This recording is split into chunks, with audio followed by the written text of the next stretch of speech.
Бүгін түскі асқа котлет қурайын деп тұрмын. Бұл бүгінгі жығылған тайдың жақ еттерінен жасалынған фарш. Қараңыздар қандай керемет. 2 рет ет тартқыштан өткізіп алдым. Картоп, пияз, сарымсақ, тұз, бұрыш қостым. Сіздер жақ еттерінен қандай тағам дайындайсыздар, қандай асқа пайдаланасыздар, осы жерде жаза отырыңыздар. Негізі оны пайдаланасыздар ма, әлде жай тастай саласыздар ма дегендей. Осындай сұрақ сіздерге. Ұнға батырып, сосын қуырамыз. Котлет қуыратын табаның ішінде осындай қағазды салып алдым. Үстінен май құямыз.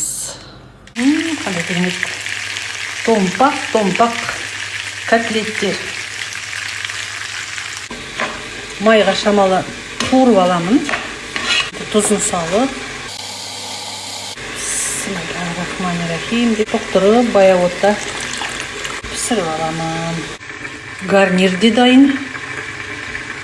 Жүгері қосамын. Жақсылап араластырып қойайық. Осымен түскі асымыз дайын.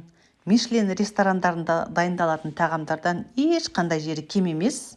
Сондықтан видеоны ұнап жатса лайк басып, бір ауыз комментарий жаза отырыңыздар. Ал егер парақшама тіркелмеген болсаңыз, міндетті түрде тіркеліп алыңыз. Себебі парақшам пайдалы ақпараттар мен өте дәмді деген рецепттерге толы.